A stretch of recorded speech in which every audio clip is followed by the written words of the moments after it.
You're listening to the MycoGeeky podcast.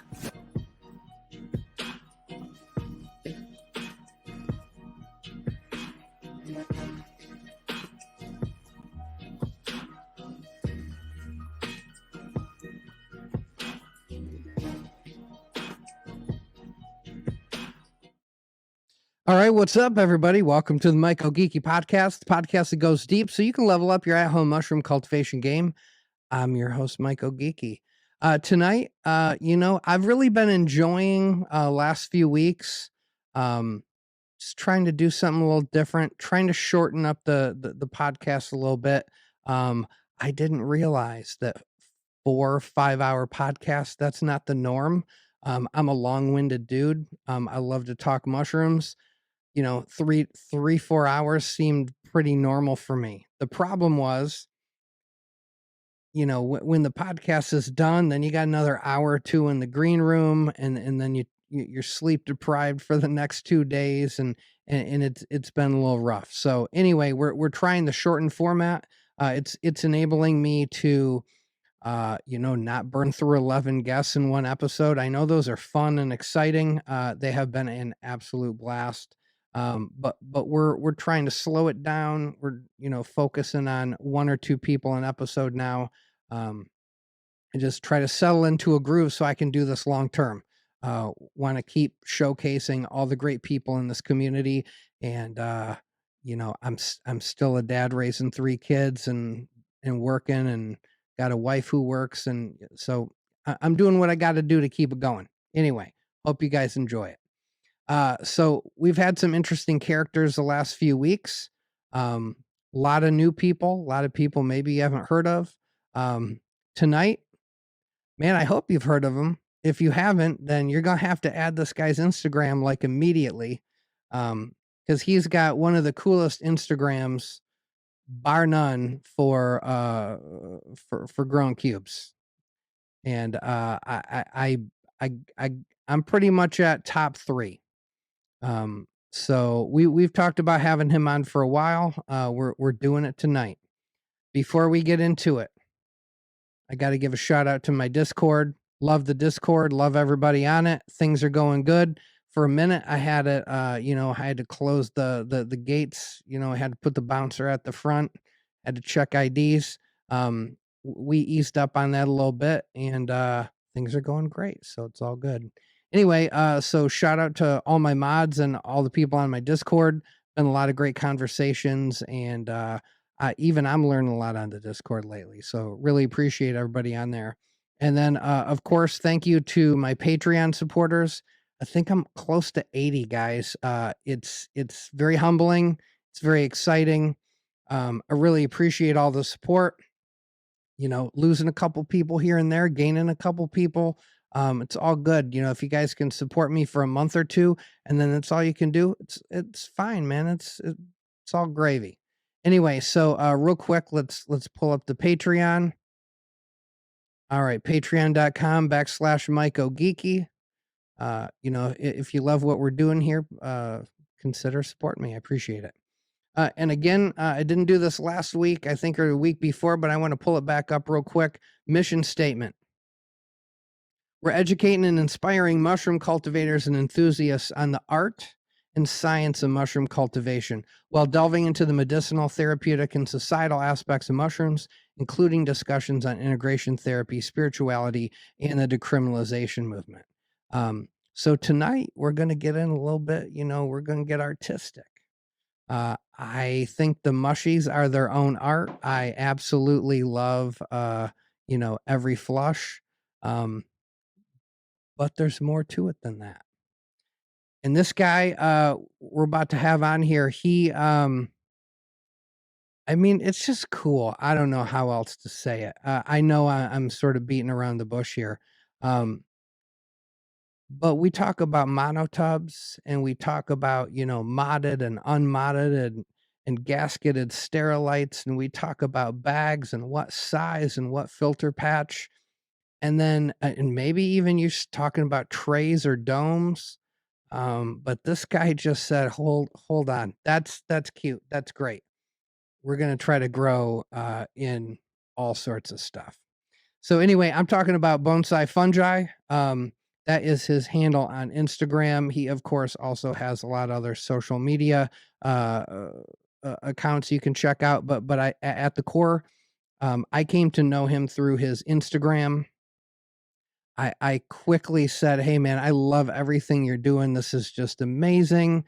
And I blinked, and all of a sudden, he sent me a bunch of stickers and some magnets. I gave away most of the stickers. I still got the magnet right there. We got a spam can with some cubes growing out of it. It's just cool, man. I got a stickers on my flow hood behind me. So you know what? Instead of me just talking about how much I love this guy, let's just pull him on. All right. So without further ado, welcome to the show, Professor Bo Fun of Bonsai Fungi. What's up, man? Hey, how's it going? Hey, man. All right. Let me check. You hearing me okay? Yeah, I can hear you great.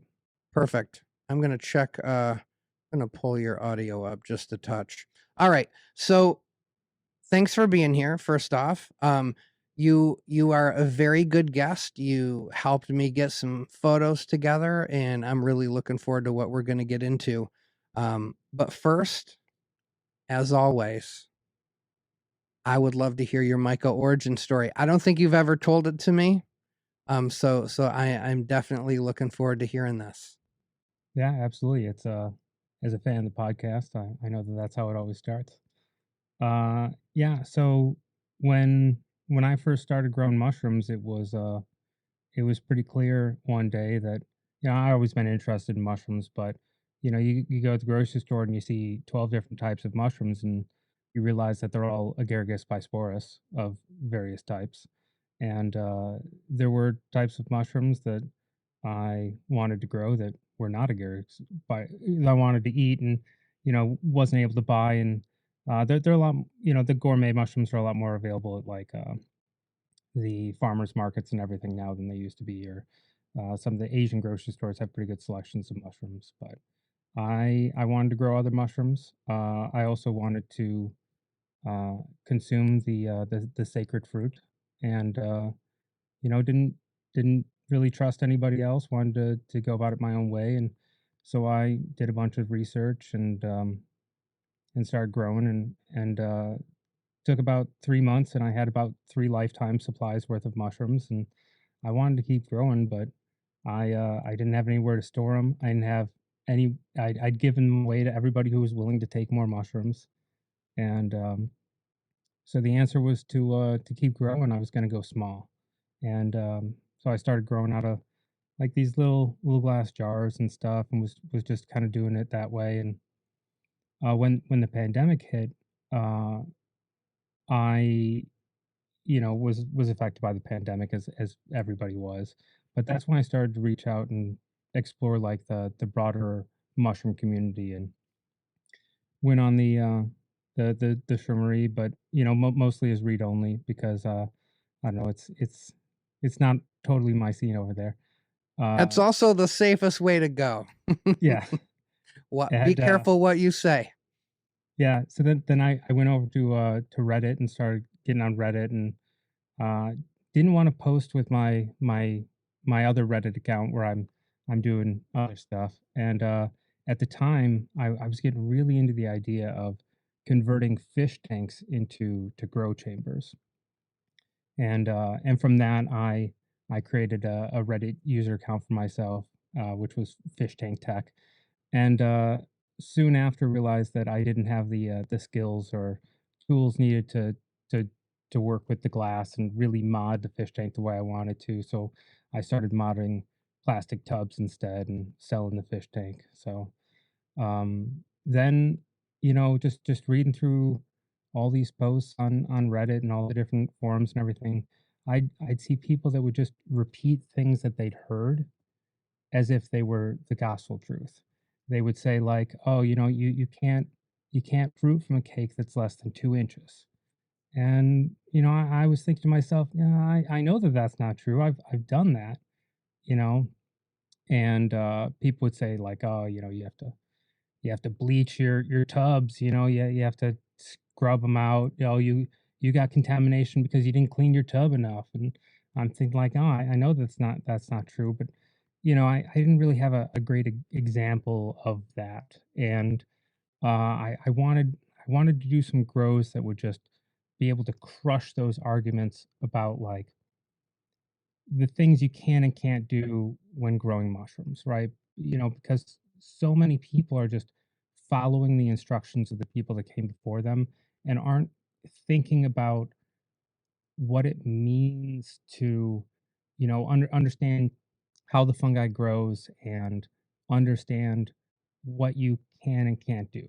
Because we talk a lot about like the optimal conditions. Everybody wants, a cake that's between 2 and 4 inches. The grain ratios of 1 to 1 to 1 to 3. And that's going to give you the best yield. But that's not an exploration of what's possible. And I felt like the people that came before us had to figure that all out on their own. Psilocybe fanaticus had to figure out like, what kind of substrates can I grow mushrooms out of, and I wanted to have some of that exploration for myself greedily, and see if I could push the limits a little bit and prove some people wrong in a way where I could say, oh, look at this post that I did, you know, and one of the first things that I did as far as like really branching out into growing from small and unusual containers was shoes because you can't really send a shoe through a pressure cooker. So I wanted something where, it was going to be obvious that I hadn't done the things that they were saying that you had to do.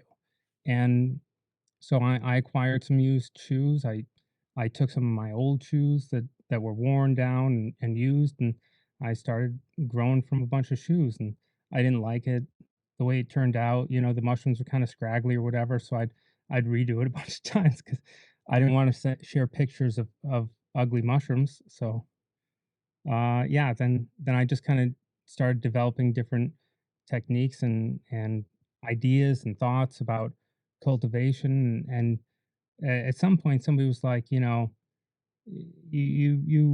should share these photos.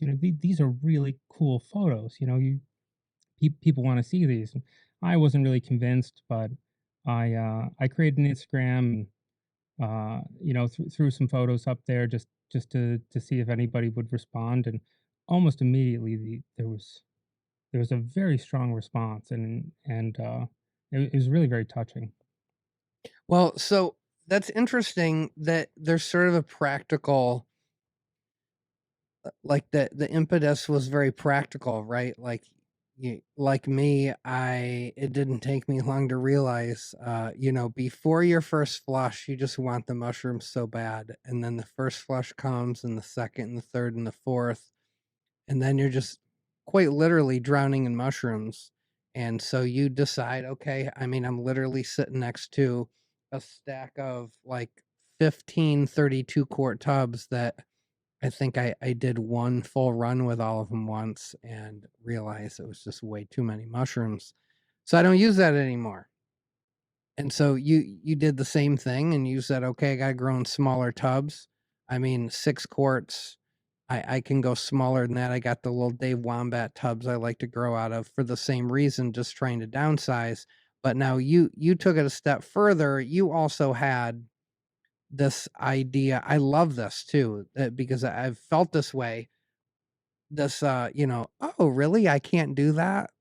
Okay, buddy. I mean, I'm doing it right now, so I don't know what to tell you, but um, I never thought it's very creative. It's an interesting choice to go, God, I'm gonna challenge all these blind assumptions people make through this whole process. I think that's wonderful. I did not realize that. I thought you just one day said, you know what would be cool is just eating some spam and then growing some mushrooms in the can. So it's very cool to hear how this came about. It's very it makes sense too, considering how well thought out everything is. Yeah, no, don't get me wrong. It didn't take long before uh, everything you look at, you start thinking about how you go about growing mushrooms out of it. You're in Right. the exit aisle at the grocery store and seeing some Tic Tacs, and thinking like, oh, I bet I could grow, I could fruit out Yeah, of a pack of Tic Tacs. that's funny. Yeah, that happens for a lot. Like when I got my first sampler as a musician, then all of a sudden every noise I hear all day, it's just like, oh, I could sample that. Oh, I could blend that with a snare drum. That'd be a really cool sound. And yeah, or like if you're a photographer, right? Everything you walk by, you got to compose it in your head. And yeah, that's a cool paradigm for creative activity is when it just kind of preoccupies your mind and you really adjust how you look at the world. So I think that's cool. So how about we talk about so you start the Instagram, you're throwing up some photos. It's not really formal yet, right? You're just still messing around, grown in small containers. At what point do you realize like this is did you realize like the hook, the angle to the site? Yeah. So if somebody scrolled all the way back to the beginning of my Instagram, they'd probably see. I think the first couple things I threw on Instagram was at the time I was fruiting from the bag, doing some 90-second mycology rice bags and fruiting from the bag, and I just tossed some pictures up, and then you know really quickly from the perspective of a photographer, I wanted to create a an editorialized collection of photos, and anytime you're as a photographer, if you want to get better at photography, you basically take photos of the same thing over and over again, right?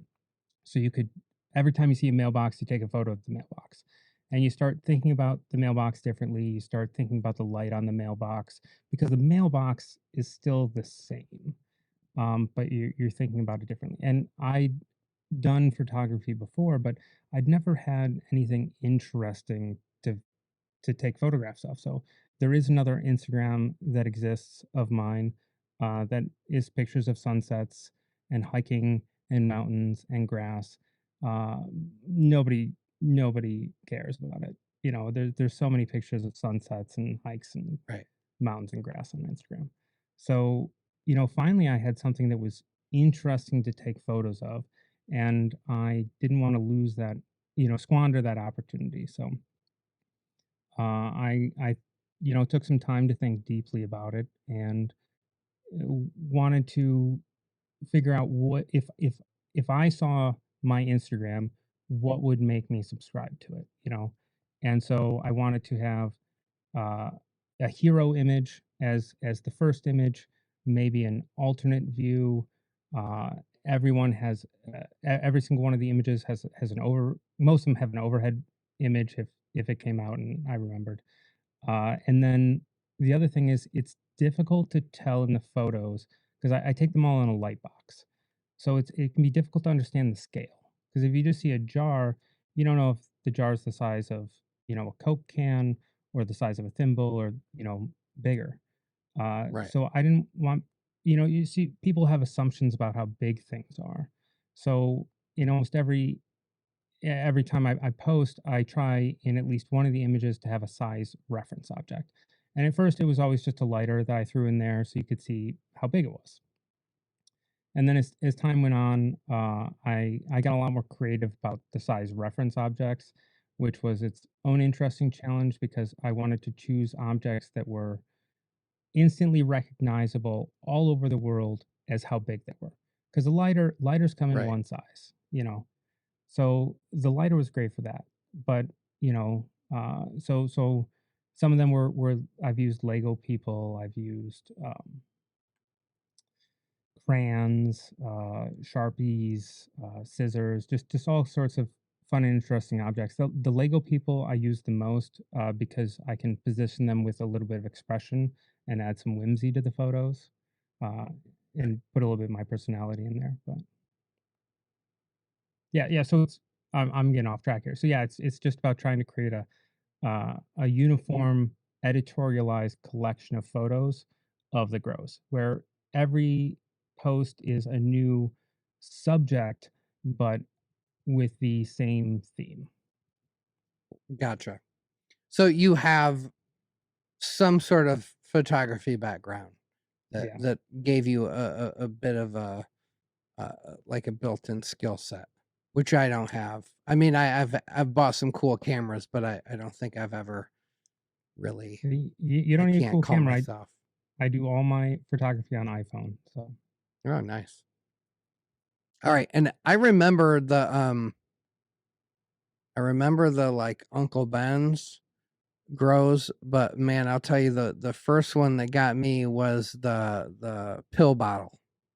That one just I was like, "Oh my god, this is an iconic photo." yeah, Absolutely iconic. yeah. I don't know if I remember that one specifically. I've done so many because I know I've posted probably 100 or 200 different grows, and I've done a lot more that I did not feel were worthy of photographs. Well, that one was hold on. I got to show this one cuz I love it. It's my favorite. Hold on. Give me 2 seconds. So, there's that. Okay. So I think one thing that's worth talking about is I love this idea that you finally have your subject, the subject you love and you think is worth exploring the various ways you can photograph it, which is absolutely true. But you accomplish something else by hold on, let me pull this thing up. For me, you've created it. So I talked to I think his name is Humboldt Fungi or Humboldt Mycology. He's a guy on Instagram that always has the photos of cubes like acting like he found them out in these interesting places. Like he had a photo of he was on the beach and in some dune grass there was like some apes growing, right? Or it makes it look like they're growing. And I talked to him one day and I was like, "Man, I just really dig what you're doing with this Instagram. You got a hook. You're exploring it. It's great." And he said something that I hadn't thought about it this way. But he said, "You know what it does is it puts the cubes in a different context and it generates discussion around them. It just makes them more present in your thoughts because you're putting them somewhere else that they don't quote belong." I thought that was cool. And I think your Instagram is accomplishing the same thing. So for example, not to I won't take too long here. Oh, But okay, for yeah. me, this one was everything. This perfectly it's the literal metaphor of what this fruit is for me. This is literally I tried all the pills. I didn't get remotely the relief I wanted, or if I got some relief, it came with so many extra unwanted side effects. It was not worth it for me. And then I found cubensis psilocybin containing mushrooms and the magic happened and the best improvements I've ever had. So when I saw this, I was instantly hooked. I was like, click, got to keep following this guy. This guy's got something figured out.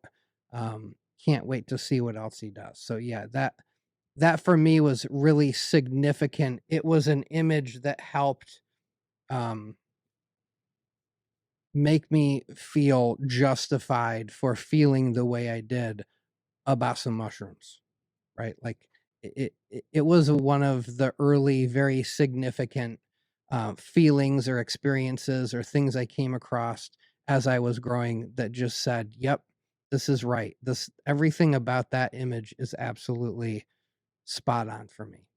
Yeah, So I that's a definitely big I had an emotional connection with that grow too. I printed it out and put it on my wall. love it, love it, love it, love it. Got to get a T-shirt. I need to rock that T-shirt out at some music festivals someday. I'll send you a T-shirt. Oh, okay.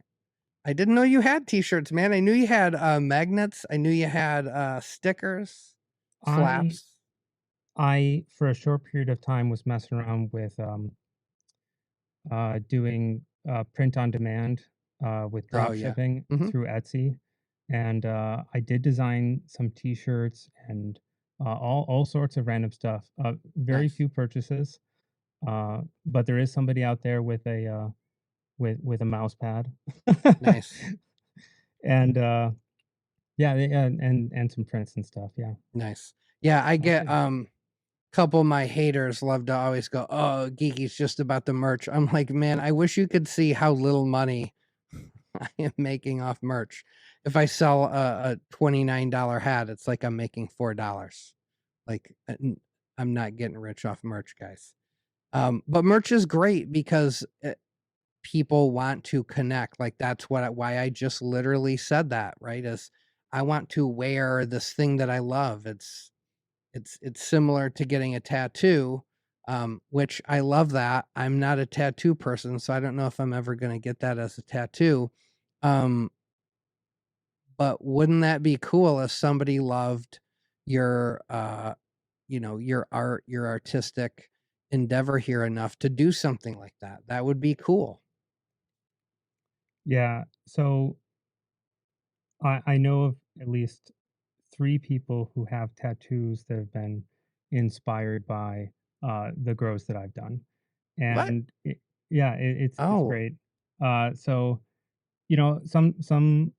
at least one of them just said, "Hey, I got this grow. It's loosely based on, your Instagram, whatever," and, sent me some photos, and, I asked them all permission, and I got permission to use the photos. So I'll be able to share them.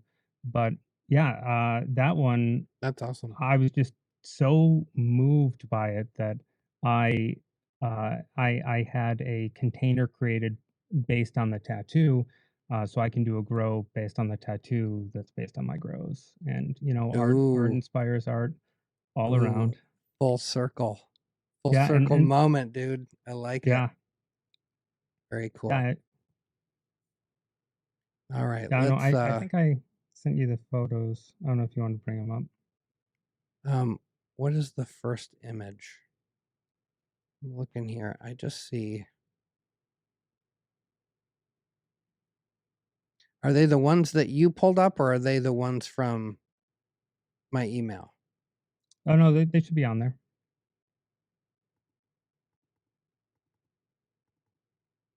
Oh, I see. Okay, here we go. Okay. All right, let's pull it up. 1 second. There we go.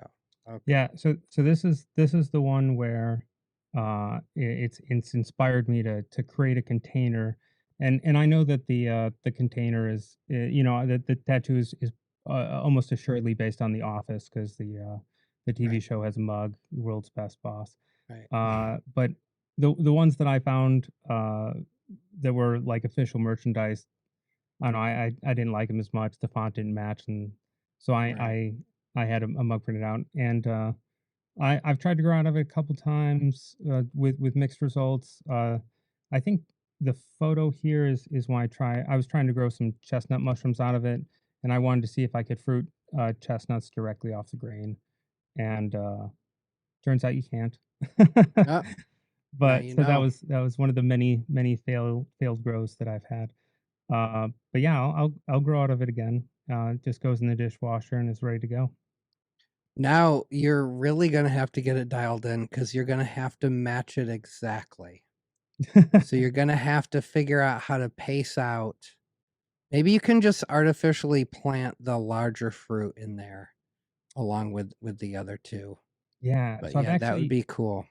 I've got plans for a grow chamber that's going to be blacked out with a couple lights that are going to shine through straws so I can pinpoint light in specific Mm, areas, mostly for reishi where it's just so photosensitive. oh, So, cool. because my previous grows with reishi, that it's all growing in the same direction, but then that way I can, so maybe I can, cubes should be photosensitive enough. I bet I could do it with cubes too. Wow, dude, you just Yeah. took it to a whole nother level I've never even thought about. You got lasers and light tubes. It's craziness. All right, so do we have any more tattoo pictures here? Yeah. Shoot, So I was just saying like I want a t-shirt, but I'm not ready to commit to a tattoo, but I guess some people are. Holy crap, this is I d- amazing. maybe you're not ready yet, but maybe one day. Yeah. So Someday. this one was shared with me from the tattoo artist, and you can see, it's not like, it looks a little bit like a cube, but also like an ink cap, and Hmm. uh, that's fine. Let the artist take their own spin on it. I feel very honored that to have been some of the inspiration for it. Like you said, Uh, art inspires art. Absolutely. And then this one was one of the fancy glass. I think I posted this on like New Year's Eve one year. It's great. And yeah, there's the tattoo artist there too. I give him a shout out. I'm not sure how to pronounce the name, so I'm avoiding it. Aleco. But I yeah, would say follow Aleco, but follow him on Instagram. Yeah, yeah, especially dude. if you're looking to get a mushroom tattoo. Okay, here's the deal. So this is super cool because you just, your whim, right? Your little activity, the way you wanted to make growing mushrooms work for you and special for you and fun for you and engaging for you turned into something that was, like I just said, that your prescription grow was really significant for me. Obviously, people really love this account and love the photos you take. And I don't know what it is. There's something about isolating it down to just a few fruit in a bizarre container that is it's it just gets me every time. I can't explain it any other way than that. It's just really cool. It never gets old. Um, so I just think that's wonderful. Yeah, Let's all right, so you have the Instagram, but now I know you're also doing you're starting to do YouTube, you're starting to do Patreon. I think you do buy me a coffee. You got a whole link tree, right? Like, so obviously people really love what you're doing, right? You got it all. You got Reddit, you just it's everything. It's yeah. great. Yeah, so yeah, I mean, the Twitter is just me reposting some of the photos from Instagram. Buy me a coffee is great. Some people have been, who were able to, were very kind in donating and buying me some coffee. If anybody wanted to do that, all the money, I assure you, goes right back into the art. I do as much of this art as I can afford. Um, the Reddit's really great because Reddit has a subreddit r/bonsai fungi, and Hmm. the thing about Reddit is it's not just me. It's I created the subreddit. I was posting on there, and then one day somebody came on and was like, "Hey, let me try that." And now it's a whole community of people who are Dude, growing that's so mushrooms cool.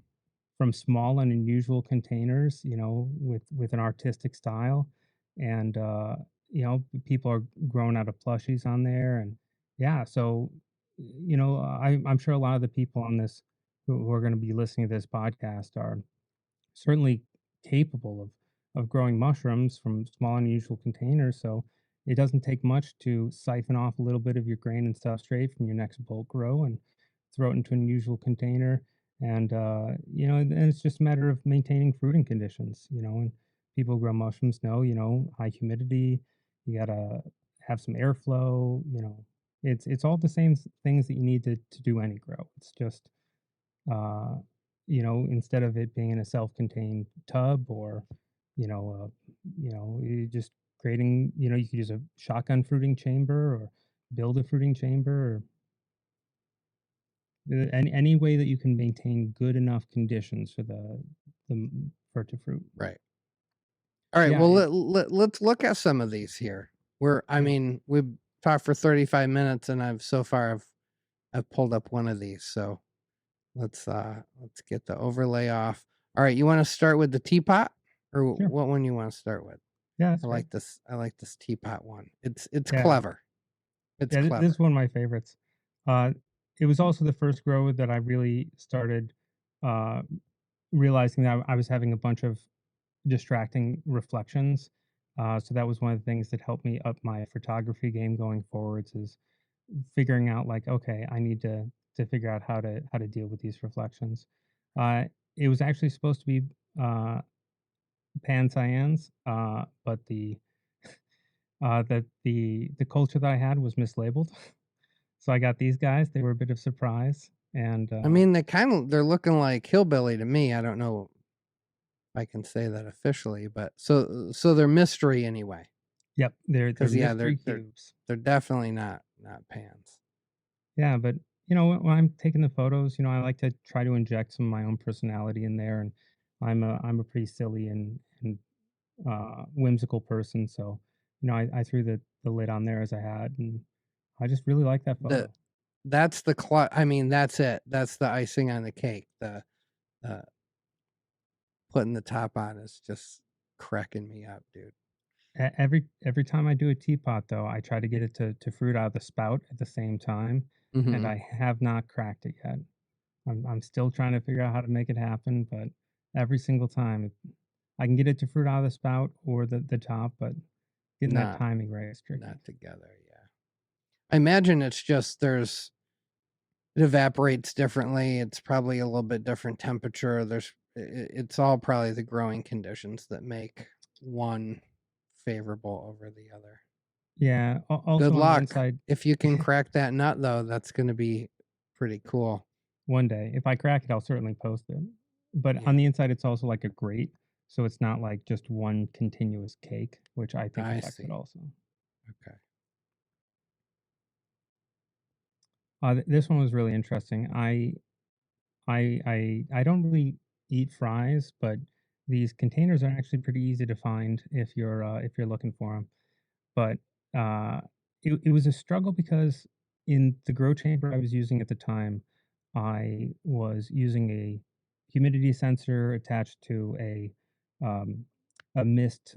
Uh, um, I was using cool mist to humidify the grow chamber, Okay. and every single time the paper would just melt away. The glue would disintegrate, and the mushrooms would eat right through the container, and it was a huge struggle for me. So eventually I did this one.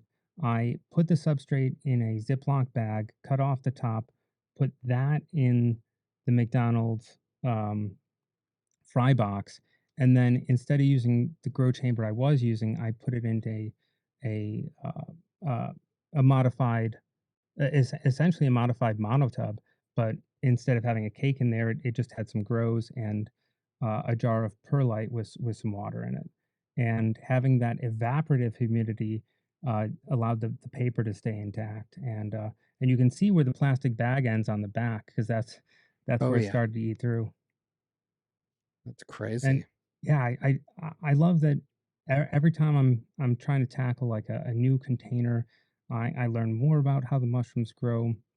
I have to, deal with interesting issues that I've never had to deal with before. And yeah, I learn more. I feel like I become a better grower each time. And it's a lot of fun. Yeah. So, you know, the McDonald's fries, they're not what they used to be. So I feel like this might be, this is what could bring me back right here. Yeah. So this is an interesting one. This is these are chestnut mushrooms, Mm-hmm. and I did a fair number of grows with these chestnut mushrooms, and I just couldn't get them to fruit out of the tiny containers. And finally, there was one where I was just getting frustrated, and I just shoved it in there. I packed it in really tight, and uh, and it did better than every other one. You mean like when you spawned a bulk, you packed it in very tightly, and Yeah, that was the key? Okay. yeah. And in the bottom left, you can see the light box that I have, and Mm-hmm. uh, some hockey pucks are in there. I use them to stand up on stuff, so you can. And that's why I was starting more recently, where I've been trying to up my photography game more and not just set it in the light box and take photos of it, but take Right. more artistic photos. This frog, uh, I found this ceramic frog, and It had a hole in the bottom, and I was able to put the substrate into the hole, and then I used some wax paper and hot glue to seal it off. But it just fruited the first time so perfectly, and I mean, it sure did, didn't it? I yeah, you and you sent me a sticker of this one. It's my hands down favorite sticker. It's on my flow hood. It's prominently displayed. I got to look at it every once in a while. yeah, Yep. I was just so amazed with on the first attempt that this one was just so perfect. It was meant to be. Yeah, It was it definitely just meant to wanted to be. look good. So this is an interesting one. This was an early one too, and I was taking these overhead photos, and I didn't think that they were really adding anything interesting. So when I found this container, it's ceramic. It's supposed to look like a paper Mhm. bag with a jack o' lantern face on it, but I I didn't want it to fruit out of the top. I only wanted it to fruit out of the side. And I was only gonna have one chance to do a full grow before Halloween. Otherwise, I'd either have to post it off season or wait till the next year. And so I packed the substrate up against the side and put some cardboard over it, and it worked out really well. That one I like this one, but this one makes me say in my head, "All right, when's he gonna do a real pumpkin?" Like I want the actual pumpkin. I've done one attempt on a small pumpkin, and it did not go well. I imagine it's impossible. I can still want it. I Oh can be no, no, irrational. I'm gonna try again. I will make it happen. I just there's some things that there's some problems that I still have to solve for it. So Now, I'm what I love too here is how obviously there is both a geotropic and a phototropic quality to how these grow because Mhm. they grow out and then up. Like as soon as they rounded that bend, they knew exactly where to go. Yeah, I also initially grew it with the face side up, and after it had pinned Ah, and yeah, and there were some more pins that didn't the caps got too big, so it couldn't fit out the hole. I see. I don't know that any of these pictures capture that, but that's always been an issue growing out of some of the holes and things. Is trying to make sure that it gets out of the container before it starts to open. I never even thought about that. All I right, so hadn't either those are until it became an issue. you're like, yep, neither did I, and then I had to deal with it. All right, what ones you trying to look at next? We got a bunch here. Well, I mean, we continued talking about like different containers and difficulties. There was the mask ones that Okay, let's do the mask. Oh, and um here you can actually see in yep. the right eye, the they're kind of stuck in there. They didn't quite make it out. Yeah, if I remember correctly, this is the second flush too, because the first flush, it came out the mouth, and I love it. I just love this. it, dude. But I just couldn't photograph it in a way where I liked it, Mhm. and so with the eyes, I thought it was a lot better. So I give it a lot of times I won't give it a chance to. Sometimes I'll give it a chance to flush twice. After the second time, it contamination becomes a really big issue with these containers. Right. Because what I found is that if you have really clean spawn, if you've got really clean substrate, it doesn't matter how dirty the container is. Most of these containers, all I do is give them a quick wipe down with some 70% isopropyl, and that's it. Um, and yeah, so when people are um, getting contamination on their first and second flush, or even before their first flush, I always would suspect that it's coming through the grain and maybe just not showing up, or it's the substrate and it's just not showing. That the mycelium just has such a big head start when you're spawning to these containers that Oh anything yeah. that's starting from spores is going to take weeks before it even becomes an issue. Oh yeah. I mean, if you have a fully colonized cake and a one little airborne trichoderma spore drops down in there, it doesn't have a fighting chance. So if in your first flush or before you fully fruited a first flush, you got this giant, patch of trichoderma sporulating, I mean, it has to be most likely from the grain. Yeah. It just has to. So when I was first starting with this container and stuff, you can see there was some paint missing on the forehead, and that was from this tape that I used. It's just the 3M paper tape, the Mm-hmm. microcore tape, and on the mouth and the eyes, I put some wax paper down first, and Okay. I was just trying to create a space where I could put the substrate in the grain. And so this Nice. is what it looks like from the inside. So I basically created a bowl so it could be able to hold it.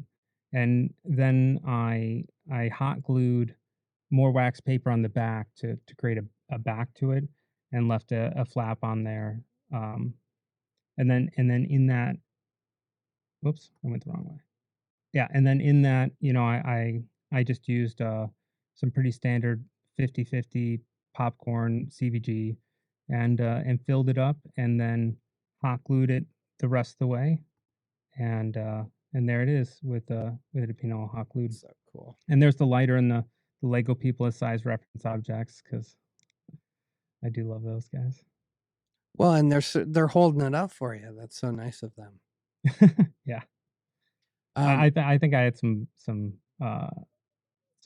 modeling clay or something like that, but I wanted to look like they were holding it up. that's nice. So, do you always do 1-to-1? No, Okay, it interesting. every container is different, so it really depends on what kind of look I'm going for. If I'm trying to get big meaty mushrooms, as many mushrooms as I can, I'll go 1-to-1. If I'm dealing with a much larger cake and I don't want it to try to put off the full yield that it could off that cake, I'll intentionally underhydrate the substrate. I'll Mm, do uh, I'll do yeah different ratios of grain to substrate, and yeah, nice. and sometimes I'll try it one way and then flip it around and try it a different way. So you went 1-to-1 on this because you wanted something to just pop right out of one of those holes, Yeah, basically. yeah. I Yeah. wanted I Okay. wanted big meaty mushrooms out of the hole, so I went one to Okay. one. All right. What else we got? Okay, we got that, and that's it. Okay. The mask is cool.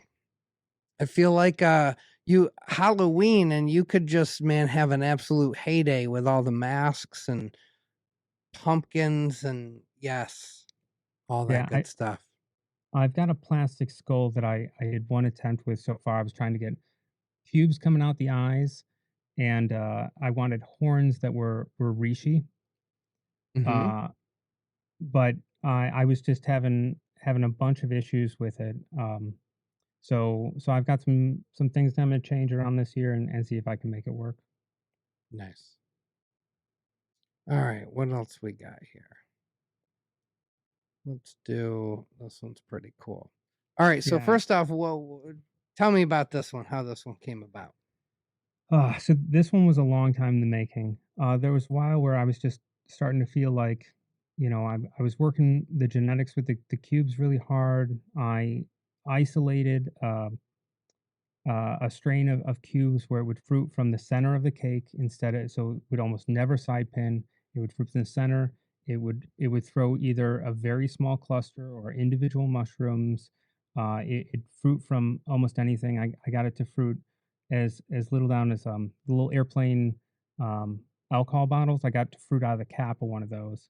I think the smallest I I I posted was probably a thimble grow that I did. Um, but yeah, so I don't know. I just wasn't sure what the next step was for cubes, and I wanted a challenge, and I was looking at some unusual mushrooms that exist in the world and stuff, and I wanted to grow a mushroom that glows in the dark as a Okay. challenge. And the main ones that people grow, that the ghost mushrooms, the bitter oyster. They don't grow very bright, and they aren't the kind of shape that I was really looking for. And then so I started looking at, okay, there's hundreds of species of mushrooms that glow in the dark. Which ones glow the brightest? And I found Mycena chlorophorus, which is what these are, and they're some of the brightest glowing mushrooms. There are people that sell kits for it in Japan, but I emailed everybody. Google translating Japanese, trying to get somebody to sell me a culture, and I couldn't get one. Eventually, I got a lab in Germany to send me a culture. The first one came, it was contaminated.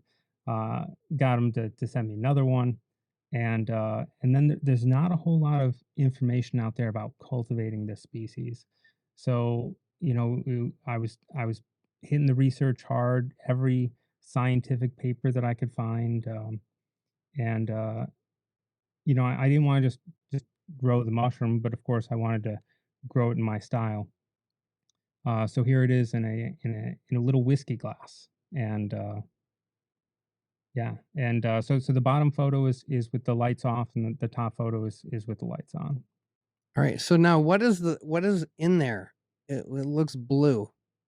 So the blue is the mycelium.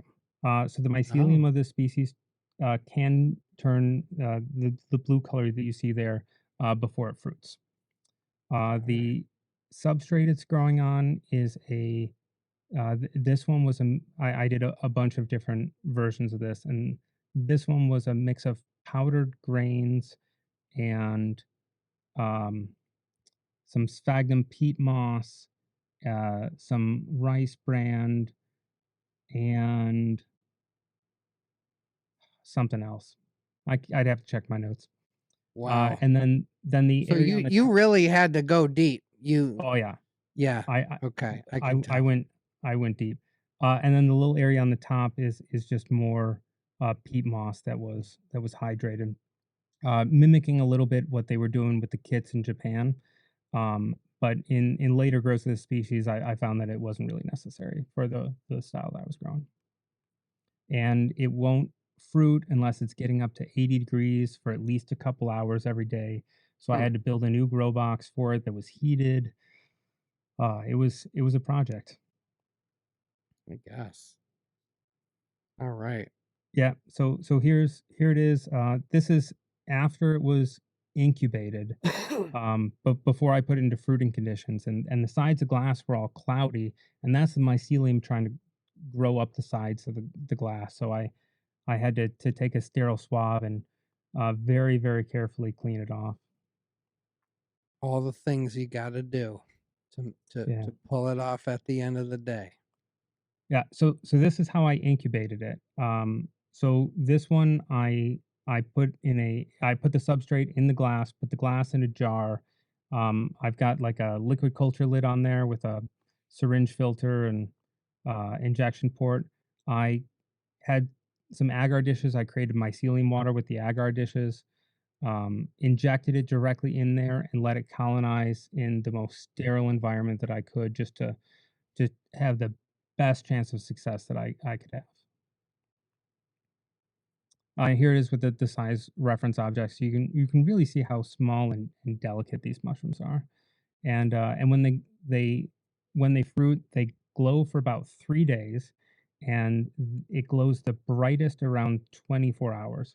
So there are a couple of these grows that I did where it worked out really well, but I missed the opportunity to photograph them when they were growing the brightest. Uh, Oh. so there was some timing there too. Of course, with all these grows, with the cubes too, we all know that there's if you walk away from cubes for a couple hours, you can come back and it's a big mess of spores. So It yeah.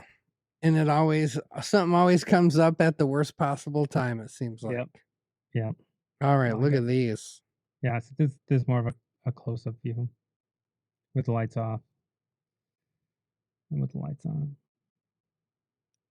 Love it. All right, I'm just gonna do this for about 15 minutes, guys. Hold on. I'm kidding. Yeah, so I think this is the last photo I have of these, but these are all the different attempts I had to photograph them.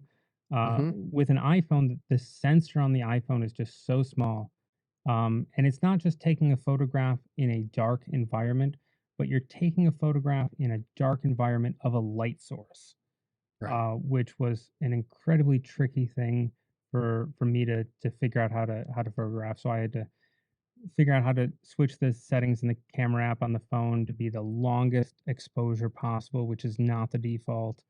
Put it on a tripod and yeah, Wow. I think in the end I was able to come up with some good photographs, but uh, it was a lot of trial and error to get there. I do, however, like I kind of like the top left. I like how it's bright, but I can also see them glowing. That's still kind of cool. Yeah, yeah, that was just messing around with different amounts of ambient light and stuff. Hmm. All right. Glow in the dark mushrooms in whiskey tumblers. And Yes. And and and because I know that there's sometimes some confusion around this, the mushrooms are actually bioluminescent, so they create their own light, like a candle, their own light source. And there's Oh, you didn't use like a nano 365. Yeah, so I Okay. love like Alan Rockefeller's Instagram stuff. He loves lately to check everything and see if it's Yep. if it's fluorescent. So what Hmm. fluorescence is you shine a UV light on it and it'll reflect the light in the visible spectrum. So Right. like split gill glows this neon blue under ultraviolet light. And I could not find any information about whether the Mycena chlorophorus was also fluorescent, and I was able to find out that it is in fact not, which is a little disappointing. But it is bioluminescent, but it is not fluorescent. Actually, that makes it better for me.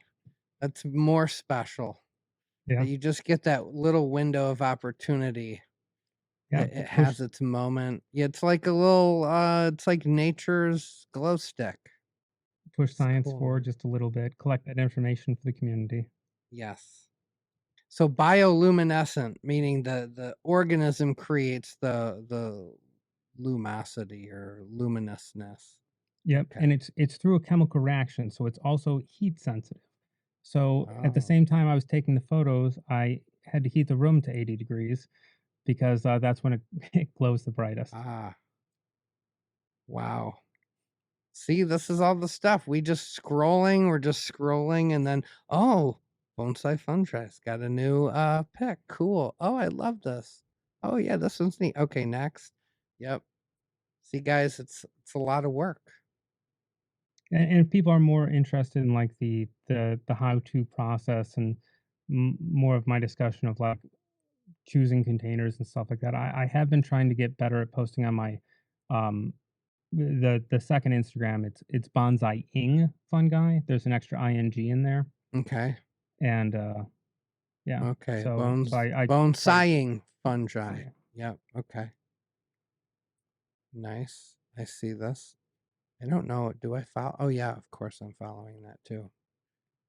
All right, cool. Let's pull up another one of my favorites. My wife, she's like Imelda Marcos. She has got so many shoes. She never wears any of them. She wears like 3 different shoes.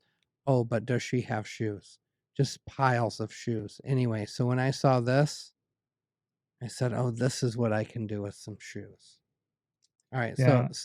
so how did this? Because this would not, to be honest, this really is a testament to what you said about earlier, where you're just sort of constantly thinking about what I can grow mushrooms in now.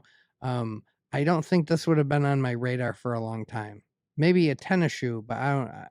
But the high heel, this is creative. Yeah, I did some tennis shoes. They just didn't look that great, and so I wanted a shoe with more style. Mm-hmm. So I was able to obtain a couple pairs of these Steve Madden stilettos, um, which they're I think size 7. If anybody's interested, I think I put in the comments the Instagram, so was curious what size they were. But Ladies, if you need shoes, they have a nice earthy smell to them, better than the smell of feet. yeah, but this is one of the containers that I felt would be a really good way to show that, I'm not putting these. Okay, so the Mycenia chloroforus I did put through the pressure cooker, but not these Mhm. shoes. There's no way they would melt. Right. And so, quick wipe down with isopropyl alcohol to really demonstrate that, you can grow mushrooms almost anywhere. They don't need to be perfectly sterile. You know, you're you don't have to toss out your tubs just because you got, trish one time or whatever. Right. And but it's not perfect. This was the first one, that the black one that I did first, and I put my spawn and substrate in there. I did do a pseudo casing layer of CVG on this one, to uh, try to get it a really nice even surface layer and everything, which I do on a lot of the grows. But um, and this is how it turned out. At the time, somebody was asking me to post contamination photos to show that, like, not all of my grows are perfect. So these are those. Um, and as you can see, it just did not turn out well. You can see the trich there and everything. It No. was all gross. So, like a lot of the grows, I had to kind of start over back from the drawing board. And with this one, I couldn't really reuse the container. Like, some of them I can just toss in the dishwasher and try again. Right. But then the next one looked a little different. Yeah, so it's this one. So on the left there is how it came out of the grow chamber, and you can see it was looking like it was in high humidity for for a Right. month or two, as Yeah. it was fruiting. And on the right side was after I cleaned it off, because I do try to make the grows presentable before I photograph them. I mean that now every picture I look at on your account, I'm gonna be like, oh, I wonder what it looked like before he cleaned it up. Yeah, I mean, of course, right? The humidity and the just the mycelium itself it's gonna have an effect on those containers. Oh yeah, it'll grow right through these shoes. It's crazy. All right, what else we got here? Whoops. Yeah, so this is. Oh, I think this is when I spawned to it. I was trying to do a better job at the time documenting, and you can see I kind of did the same way again with putting the substrate in there and then Hmm. putting a nice pseudo layer on there. I think this is one of the ones where I underhydrated the substrate, because I didn't want huge monster mushrooms growing out of the shoe. I didn't think that would be in the style of the stiletto. Right. I think that's just another angle. Yeah. So this is how it looked when it fruited again. So this is from the inside of the shoe, and then when I went to clean the grow out, I took the cake out of the shoe, and got some pictures of that, which, and I just thought was really interesting, the way that the cake Hmm. ended up being the shape of the toe of the shoe. Ooh, you might have a whole this might be like the beginning of a whole other Instagram where you just do weird shapes of your cake. Oh, I did do some grows with cookie cutters, Oh. where I was trying to make grows in the Hmm. shape where the cake was in the shape of a thing. Um, and I had a bunch of issues with the cake falling apart. Right. And at the time, I made some notes. Okay, if I do this again, I'm going to maybe try to chase uh, a strain that creates a really solid cake. Right. I also made some notes about, putting something in the cake to reinforce it, like Mm. uh, garden fabric, something like that, where I do a couple layers of it where it would grow through that and it would be able to hold it together. Right. But I haven't retried that one yet. So every time after, yeah, I do notes on all of my grows, and every time afterwards, I make little notations about things that I would do differently if I end up trying it again. Right. Right. So we got a couple more things here. What do we got? We got this. Oh boy. Yeah. So I All don't right, use this. you're Bo Fun is just taking everything now. Everything. It's gonna be, oh, unscrew the pen, put 3 kernels of rice in there. All right, you're doing it all. I don't know if I've seen any of these items yet, though. Are these the items you try but they don't work, or what? So some of these worked, some didn't. So like on the top shelf there, the iPhone I've tried 3 times and it's failed. The thimble on top of the iPhone worked. Mhm. The plastic ukulele worked, and I posted. The recorder, I've not gotten to work. I've tried 2 or 3 times. The ring box got contaminated. Mm. On the bottom shelf, there's a seashell that's gotten contaminated. It didn't work. Okay, so there's the little Skull vodka bottle. That was the Mhm. very first request I ever got, and I've never made it work. I've tried 6 times, and Mm. I'm gonna make it work. Um, the goldfish I posted, the shoe I posted, the gum is what's in there's a pack of gum, I think, in the little terracotta pot there. It didn't work. There's a pipe next to the terracotta pipe that didn't work. The crock there worked, but I don't think it was that time. I think I had to redo the crock. But yeah, this is what it looks like when I fill up my grow chambers. This one I don't use anymore because I've been having a bunch of issues with fungus gnats, and the fungus gnats keep getting in there. So I've had to completely rethink how I do my fruiting process, and now I use the Sterilite tubs with the gasket that I Right. modify with 2-inch holes, one on each side towards the bottom, and instead of using the Micropose tub filters, I use the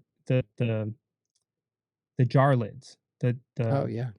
Mhm. instead, and then I hot glue them on, because these small grows are not as big as like if you're doing the whole tub, you've got a lot of cake there to hold moisture.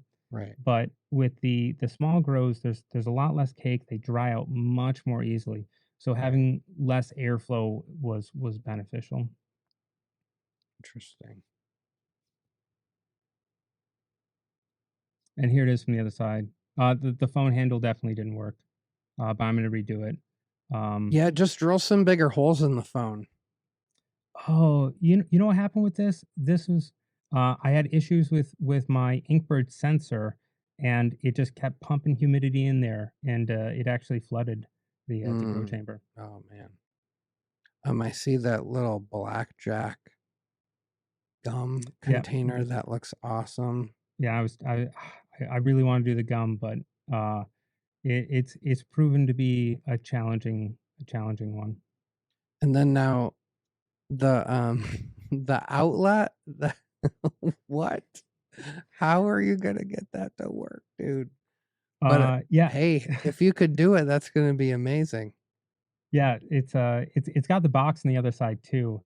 I ended up having so growing off of growing off Mm-hmm. of metal surfaces has caused me a bunch of issues with it just seems to cause issues. I don't know, I'm not sure if it's with temperature or whatever. For a while there, I was trying using a coating of super glue over, the metal surfaces, Mm-hmm. and that wasn't great. And the white school glue has proven really great. Hmm. The inside I think was, if it wasn't this time, it was the next time I tried it, was coated with a little bit of glue, and I I I had some outlets and I tried taking them apart and it was just a mess. So this is a cover that goes over the outlets as like a child safety, so they don't stick a fork in there or whatever. Right. And then I glued one of them open to try to give it a space to fruit from. Nice. That phone one would be really cool too, man. That's one I hope to see Yeah, down the road. I gutted the inside of it, took the receiver and the microphone out, and yeah. The holes are really small though, and So I'm saying you might just want to drill a couple bigger holes. I bet it'll work. yeah, or use a different species like lion's mane or something like that would Right, right. absolutely fruit through that. But yeah, the cubes, I can fruit them through a hole about the size of a dime. A quarter is much easier though. Um, well, so first off, for all the youngsters, the phone handle, you guys might have to Google that. That's an old style phone. It's not smart. That's the dumbest phone that ever existed right there. You have to do all the work. You can't even press a button. You have to rotary dial everything. It's the olden times were tough, guys. They were tough. Now seeing this tub has me thinking like I feel speaking of challenges in my head now, I'm just going, you geeky, you have to find an item that Bo Fun is gonna want to grow something in. I feel like I'm gonna have to go yard sailing and just find some little perfect trinket to grow something out of. Yeah. But that might be a good challenge. Now, don't everybody just start mailing stuff to Bo Fun here, but I I bet he'd be up if you found something really special or cool, send I him a have photo. I have done some collaborations. Okay. With there was a mural painter who modified a spray paint can and sent it to me. I was able to fruit some oysters out of it. Ooh, There that's was a cool. ceramic artist who made me a little mushroom sake cup that I absolutely love, and I posted at least one set of photos from it, but I'm growing from it again. There's some other items that I have received and done grows out of, but it I have to be very clear with people that it can take months and multiple Right. attempts, and often, depending on what the container is, these grow attempts can destroy the containers, especially with anything that's fabric. So yeah, You're but not getting it back, guys. If yeah, you send it to Bo Fun, it's his. yeah, I'll You send you get some to photos. participate and that's it. Yep, Yeah, that's fair. I do have a couple that I'm still working on, and I feel really bad about because I know that people were really excited to see stuff growing out of it. Or, if you have a request of something that's more generic, send me some coffee money, and maybe we can figure There you something go. out, and I can use the money to buy the container. Exactly. All right. Oh, Yeah, there's the shoes. yeah. There's the shoes again. Oh yeah, yeah. There they are, right next to each other.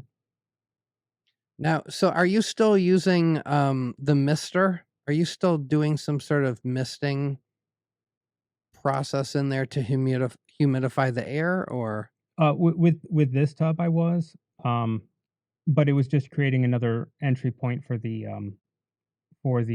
fungus gnats. So what I right? have set up now is, um, I've got a vertical plastic container that uh, I think my instant coffee came in, and I cut Mhm. some holes on the top of it and glued um,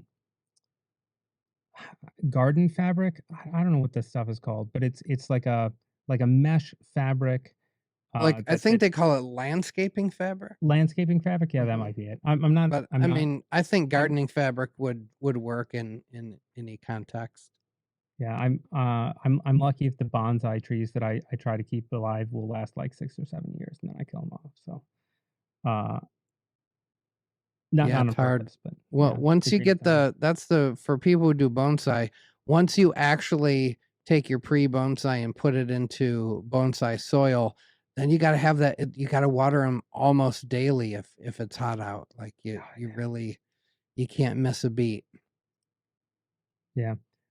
So now I use that for passive humidity, and Okay. I do still have some other grow chambers that have other setups and stuff, but that's mostly what I've been using just to create that passive. And sometimes I'll put a fan on the top and put that on timer just to pump up the humidity even more if I feel like it's not high enough. Nice. Yep. So there it is, right there in the center, the pill bottle. My favorite one. Yeah, so I at one point had, some prints printed up, and, I sold a couple of them. I gave some of them away. I think the last of them I'm going to give for the Myco game show. Oh, If cool. anybody's Yeah. following that, I'm just gonna donate those to be prizes on that. But yeah, the square was what Instagram was using at the time for the uh, whatever they call it when you have multiple photos on the same Oh, post, yeah, with the story. carousel or something like that. Oh, I don't remember. Yeah, I don't know. But now I've switched to a 4x5 crop, just Mhm. because it's so much easier to find frames for. So Yeah, if any the getting the right frames, that's the trick. yeah, so if anybody bought any of these square ones, they're only about 10 or 15 of each one printed up, so it's gonna be very limited edition because 'cause I'm not gonna print any more. Collector's items Yep. instantly, guys. All right. And then I think there's you uploaded a video. Oh, yeah, I think there was a video. Okay, let me pull this up. Yeah, so one of the things I'm trying to do is create more different kinds of content, and, trying to figure out how the art can be video content was really challenging for me. Um, so this is just me. I kind of threw together some of the raw footage of me taking a soccer ball and opening it up and filling it with substrate. And this is just a grow box. This is not a sterile environment. There's no flow hood here. It's just in the open air. And the species I'm using is I'm not sure exactly how to say it. It's like Nemenko. It used to be, I think, Philiota Nemenko, but I think they moved it to a different genus to Mm. be more accurate. But It's what they do really, these days, yes. yeah, really popular in Japan. Um, not so popular here, and I keep moving the grow box in and out of the refrigerator to try to get to fruit. It really likes to fruit in the cold weather.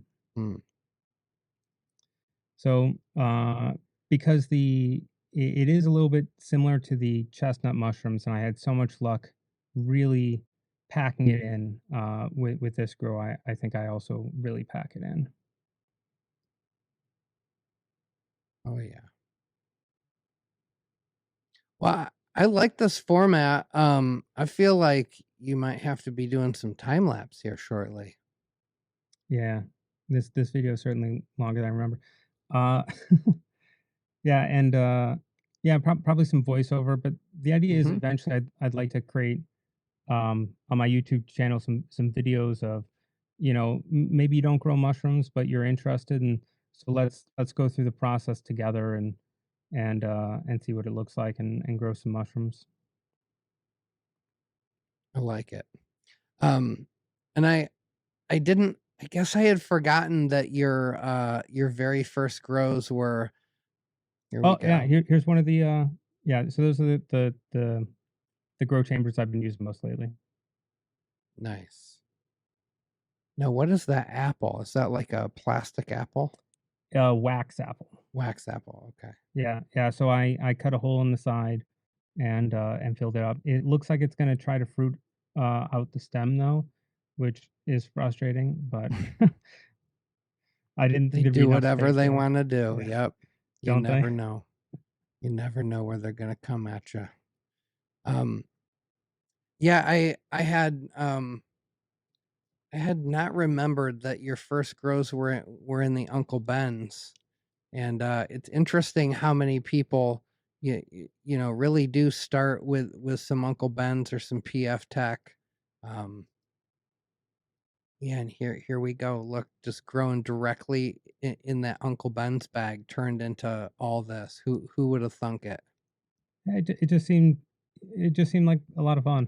Everybody else was having fun. I wanted to get on it in on it. It's way too much fun just for me. I encourage anybody who's thinking about doing some novelty grows. Check out the Reddit, see what other people are doing, join Yeah, us. well, It's all I'm gonna fun. have your link tree. We're gonna, make sure all uh your socials are connected so you guys can check him out on on Reddit if you want to give it a go. I feel like maybe we'll have to at some point in time in the future do a little novelty grow event on the Discord. Maybe that would be fun. Absolutely. I'm on the Discord. I encourage anybody else to Yeah. join who's Yeah, Discord's great. I mean, they all have their pluses and minuses. They all, I mean, they're all inhabited by people, and as we know, people can sometimes be more fun than other times. But yeah, but that's why you thank your mods at the beginning of every podcast because exactly, you keeping know a it, tight ship. yeah, because if it's a well moderated conversation, then you can have a really great group of people and any bad Exactly. apples get weeded out. Yeah, we don't get too many, so we're lucky. Every once in a while, but what we're finding is, you know what, the some people, they just tend to come in with an attitude. They're just like ready to argue with everybody, and it's almost immediately identifiable. Um, so it's usually not hard to spot, and they, we usually don't argue too long anymore. It's just like, okay, you came here, it's super focused. You want to just argue with everybody. All right, go find somewhere else. I'm sure there are discords that love that, but we're not into just fighting all the time. Well, there's no wrong way to grow mushrooms. Exactly. There's really Yeah, not. If you get mushrooms, then you yeah, found a correct way to grow mushrooms. absolutely. Anytime I see somebody talking about how their way is the one right way to grow mushrooms, and uh, yeah, it always surprises me. It's like there's other ways.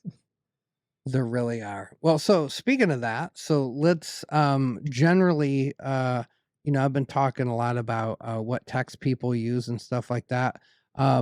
Stepping away from the interesting containers, generally speaking, maybe talk us through a little bit about your experience growing in general, and what techs you really enjoyed, what ones maybe you didn't care for, bags versus tubs, agar recipes, whatever you want to talk about, just anything about general cultivation that you found, and then particularly of interest, maybe things that through growing in these interesting containers, things that you feel, lessons that would translate for just cultivators that are just growing not in any sort of glamorous container.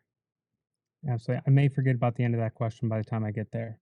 But to start Okay. off, yeah, I love to try new and interesting ways to grow mushrooms. So I've dabbled in PF tech. I've dabbled in spawning to bulk. I've fruited from some rice bags. And anytime I see a new and interesting tech, I'm like, oh, I'd love to try that. What was there's one people use Capri Suns to make liquid cultures in Oh the yeah. style of the 90-second rice bag. So, Hmm. I made some liquid cultures with the Capri Suns, made sure I got the right flavors and everything, because some are too sugary. Um, just dabbling in all the different techs. And every time I try to do it a little differently, where some people are doing it differently to find the best yields. And Right. I'm not growing for yields. A lot of these containers are not safe to eat the mushrooms out of. I worry that if I grow out of a shoe, that there might be some chemicals used to make the shoes that may Right. become part of the fruiting body. So a lot of the mushrooms I grow actually don't end up even getting consumed. They get tossed. But um, yeah, I'm always trying new things, always looking for new and interesting ways to grow mushrooms.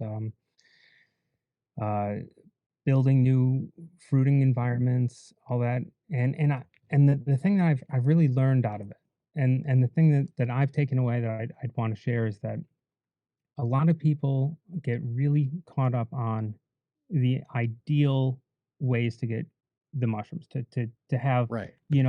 their colonization temperatures at 78.5 degrees and then drop it to 74 degrees for fruiting, and have a cake that's 2 to 4 inches thick, and all the things that'll get you the most you know uh, ideal uh the biggest flush, that they're searching for the big flush, the canopy and everything. And you're just being able to play around with, okay, well, what happens if I put the light this way and then move it over here, and figuring out, like, okay, well, this is might be what's ideal, but how small of a cake can I fruit off of? Right. And going from shot glasses to the tic tac container to the thimble to even smaller, and just trying to figure out how small it could be. And by the time people are probably listening to this podcast, they've probably got a couple successful grows under their belt. They've got a general idea of how to grow mushrooms. They know what fruiting conditions is or need to be. They might know that they need to mist and fan and mist and fan and mist and fan. But if you take a second to consider why? Why do I Right. mist and then fan? Why don't I fan and then mist? Oh, it's because you're trying to get the evaporation. The evaporation helps, create the pin set. And if you stop to think about all the things that you probably already know about growing mushrooms, you can design your own grows. You can use that knowledge and apply that knowledge to do whatever you want. So if you want a bigger canopy, like, okay, well, what do I have to do to get a bigger canopy? Or my mushrooms are all leaning this way. Like, oh, it's probably where your light source is. But Right. yeah, it doesn't have to be perfect. It just has to be good enough. And that range of good enough, I think, is a lot bigger than what people think it is. Oh, 100%. And then there's also feel like people want there to just be rules. Now, of course, the irony is then they never follow them half the time, uh but they really just want it to be a certain way so that they can say, well, I do it this way. So and so told me this is the way to do it. I mean, I remember people in the beginning telling me, oh, you got to have 3 to 4 inch cake. And I hadn't been running a 3 to 4 inch cake ever. And I was just banging flushes out. And one time I was like, I'm just gonna run a really thin tub, like maybe barely over a half inch to 3/4 inch, somewhere around there. And I got an absolutely full flush off it. Yeah. And I'm like, oh, okay, this worked. I tried it another time with a different variety, and I got fruit, but it wasn't a bang and flush. So I was like, oh, okay. So I think for me, trying a lot of things helps you realize, for one, there's a lot of ways to accomplish the same end goal. But for the people who maybe got a guru and or had a mentor and just followed that to a T and then made tiny little tweaks and then just got their banging tubs and they go, look, I'm a pro grower because I got these banging tubs. And part of me says, well, yeah, you can definitely, knock out some tubs, but the guy who is trying a bunch of different stuff and failing half the time, he's learning a lot of stuff, right? He's figuring a lot of stuff out. He might not have this pretty picture to go see that, let me show you my tub, but you are learning more things. Yeah. And Like then it's like you're something. Yeah, you get the cake that dries out one time, you'd be like, "Oh, I've dealt with this before. I'm gonna right, bottom water because I already have a pin set and I don't wanna mess up my pin set, but I wanna rehydrate my cake." And right. yeah, and I don't wanna give people the impression that sterility isn't important, right? So I talked a lot about how, people are worried about sterility, but it's not that being sterile is important.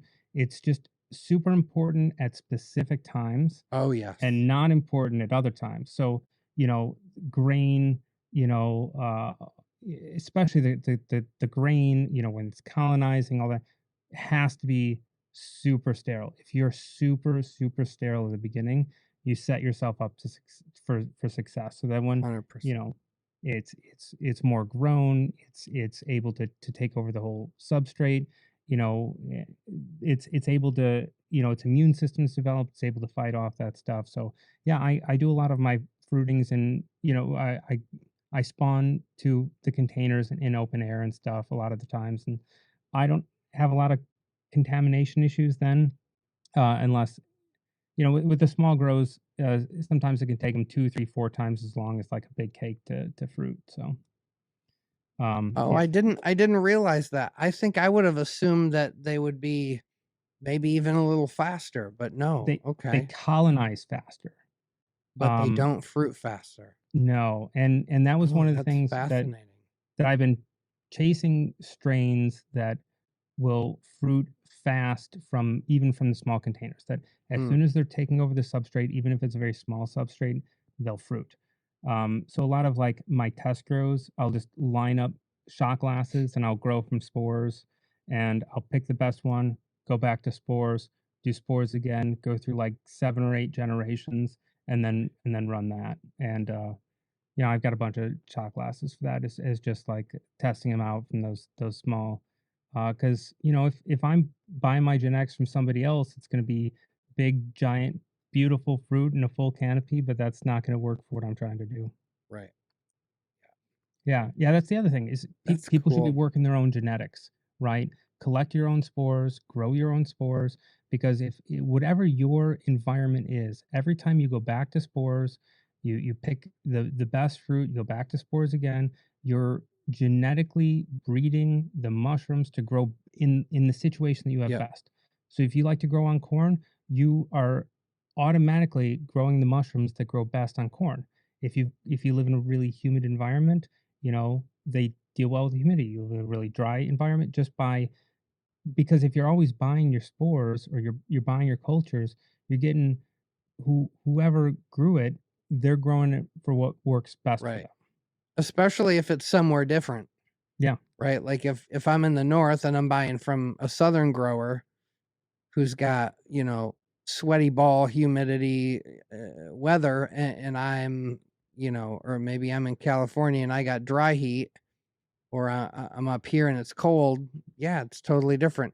Fun guy mycology was talking about that a few weeks ago, just like saying you got to go back to spores because then you're going to be grabbing the germinated spores that like your environment. absolutely. And So and yeah, again, no wrong way to grow mushrooms. If somebody's buying their spores and doing it the same way every time and sure, getting the fruit that they want, that's great. I just, for me, that would start feeling like a chore really fast, like doing laundry or doing the dishes, where it's right. just too repetitive. And yeah, so if it is starting to feel like a chore, I do encourage people to try something new. And it just really never gets old. The spore germination plates, sometimes they just kind of look a little lumpy and tomentose, and then other times something just jumps out, towards the end, and you grab a little, beginning of something rhizomorphic, and 2 transfers later, you got a killer looking monoculture, and that's fun. And for me, the agar game is a whole sub hobby within the hobby for me. I really enjoy that part of it. I love lab days. Blare some Oh yeah. music, put the filter fan on, get Yeah. to work. Yep. Many a day. I'm right back there. Just today I did a lot of transfers today, but there's my little stack there. I haven't not quite finished up yet. So yeah. All right, man. Well, dude, this was great. I definitely think it would be cool if we get a little novelty grow going sometime. We'll have to figure that out. If people want to, buy you a coffee, support you on Patreon, just reach out and say thanks for doing this. Your Instagram is so fun. If you haven't followed Bonsai Fungi, I don't know what you're doing. If you grow cubes and you don't follow him, catch up. Anyway, I'm teasing, but do catch up. Hurry up, get caught up. Yeah, you got a really fun account. It always brings a smile to my face every time I see a new novelty grow. And I hope it encourages some people to give it a try. I mean, I think I got a I got a bin for my little sterilizer parts, And during the podcast, it has literally just kind of whispered at me like, "Oh, it'd be cool if a couple of my drawers were open and growing some mushrooms out of them." So, well, Just you wait. Pretty soon you won't be able to look at anything without uh, thinking about growing mushrooms out of it. Like, oh, that's an interesting coffee cup. I wonder how I have fruit out of that. yeah. I had somebody grow in, when you go to the grocery store and you buy the rotisserie chickens. Mm-hmm. I had somebody just grow in one of those containers and had a nice flush off that. So now every time I go buy a chicken at the grocery store, I can't help but just see mushrooms in those containers. That's great. It's practically a free dub tub. Yeah, it's a free dub tub, man. Go Oh, I for it. forgot dub tub. Yeah, dub tub. I've done dub tub before too. Yeah. Cool, man. Well, thank you so much for being on. If you Thanks guys for having want to, if you guys want to connect to Professor Bo Fun of Bonsai Fungi, all the links will be in the description. He's got a link tree. Go check him out. If you got the container to end all containers for him, shoot him a message. And who knows, maybe someday soon you'll see your grandmother's teacup, with some mushrooms in it or something like that. You never know. All right, dude. Thank you so much. It's been a good little while in the works. I also want to absolutely shout out your little image here, of your ceramic head guy sitting in the podcast chair. That is hilarious. That Yeah, was not that was a really fun grow. I really enjoyed that that pot. that is fantastic. All right, dude. Until next time, thank you so much. Really appreciate it. Thanks for having me. We'll do it again sometime. Sounds good. All right, guys. All right, so that was Professor Bo Fun of Bonsai Fungi. Yeah, if you guys don't follow his Instagram, just go do it, man. He's got some really fun stuff. It's always going to be something new and exciting. Put a smile on your face every time. Well, thank you very much. It's been fun. I hope you guys. I had a couple people. For every 10 people that say this is great, keep it up, I got somebody's got to complain about something. And I just wanted to highlight that the reason I bring on so many different people is to celebrate the diversity and the uniqueness of all the people within this community. Um, y- sometimes it's about teach me, oh, wise one, oh, master. Sometimes it's about, wow, you do that with mushrooms, or oh, wow, you've had this experience with mushrooms. It's going to be a little bit different every time. Why somebody's on, for whatever reason, they've got my attention, and I just enjoy the fact that they exist in this community, and that is what's generated the interest to bring them on and celebrate them and what they're doing on the show. So I hope most people understand that's what's going on here. This isn't always, I know I say, level up your at home mushroom cultivation game. And I think that happens almost on every episode, no matter who I have on. There's something interesting to learn from everybody, right? So anyway, just wanted to mention that. I really hope you guys appreciate just somebody different, see something new. It doesn't have to just be, I mean, trust me, I love just talking hardcore cultivation all the time, every day, all day. It's what I do. Ask my wife. Uh, but truly, I think when we're at our best is when we're appreciating just how dynamic and interesting this community is. And hopefully that's what we do a little bit of on the podcast. So until next week, happy mushroom cultivation, and we'll see you soon.